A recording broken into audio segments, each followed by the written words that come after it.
Hi viewers, আসসালামু আলাইকুম। আজ আমি গিয়েছিলাম রামগোপালপুর জমিদার বাড়িতে। এই যে আমি এখন অবস্থান করছি রামগোপালপুর জমিদার বাড়ির মূল ফটক বা সিংহদ্বারের সামনে।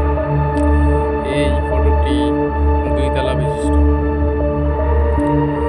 এই যে আমি এটির ভিতরে প্রবেশ করলাম।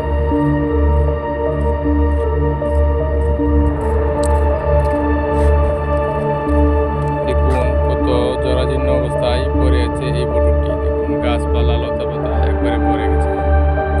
এরকম একটা ভুতুরে পরিবেশের মতো সৃষ্টি হয়েছে, জঙ্গলের মতো হয়ে গেছে। এই জমিদার বাড়িটির অবস্থান ময়মনসিংহ জেলার বৌদিপুর উপজেলার রামগোপালপুর ইউনিয়নের রামগোপালপুর গ্রামে। সময়ের আভিজাত্যপূর্ণ জমিদার বাড়িটির এখন করুণ অবস্থা। এই দেয়ালগুলো সাক্ষী দিচ্ছে যে এক সময় এই জমিদার বাড়িটি কতটা আভিজাত্যপূর্ণ ছিল। এই জমিদার বাড়িটি হচ্ছে একটা ঐতিহাসিক জমিদার বাড়ি। এই জমিদার বাড়ির কয়েকজন জমিদার আছে তারা তাদের নিজের কর্মের মাধ্যমে বিখ্যাত হয়েছিলেন।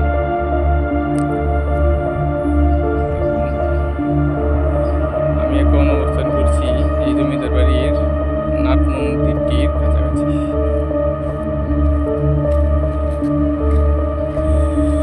এটি হচ্ছে এই জমিদার বাড়ির দ্বিতীয় গেট। দেখুন, গেটের ঠিক উপরে দেখুন সিংহের মূর্তি। দেখুন, টাইস করা গেটটি কত সুন্দর কারুকার্য। এটি হচ্ছে নাট মন্দির। এই নাট মন্দিরটি এখনো অবস্থা অক্ষত রয়েছে আর সবকিছুই প্রায় ধ্বংস হয়ে গেছে। আমি এখন এটির ভিতরে ঢোকার চেষ্টা করব।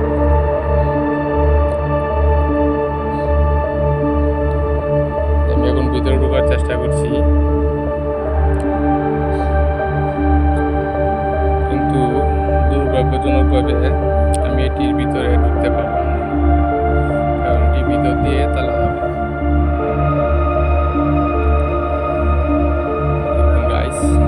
এই জমিদার বাড়িটি 1850 সালের দিকে প্রতিষ্ঠা করা হয়েছিল।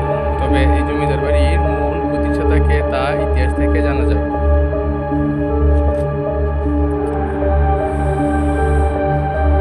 ইতিহাস থেকে জানা যায় যে এই জমিদার বাড়ির জমিদারগণ সঙ্গীতের প্রতি দুর্বল ছিলেন। এই জমিদার বাড়িতে প্রতি বছরই সঙ্গীতের অনুষ্ঠান আয়োজন করা হতো।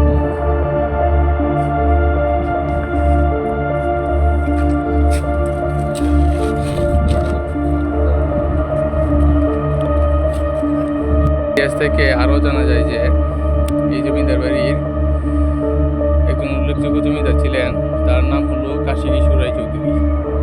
তার জমিদারি আমলে এই জমিদারি ব্যাপক উন্নতি সাধন করেছিল এবং জমিদার বাড়ির সৌন্দর্য বৃদ্ধি পেয়েছিল। এবং তার পুত্র যোগেন্দ্র কিশোর রায় চৌধুরী, তিনি ময়মনসিংহের ও তৎসন্নিহিত এলাকার জমিদারদের নিয়ে একটি গ্রন্থ রচনা করেছিলেন। সেই গ্রন্থটির নাম হচ্ছে বরেন্দ্র ব্রাহ্মণ জমিদার। সেই গ্রন্থটি রচনা করার পর তিনি অনেক খ্যাতি অর্জন করেছিলেন।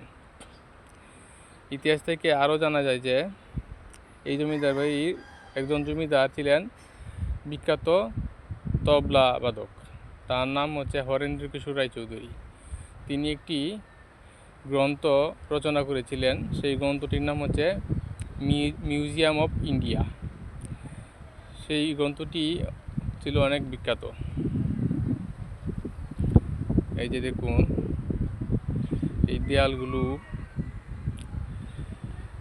কত প্রাচীন।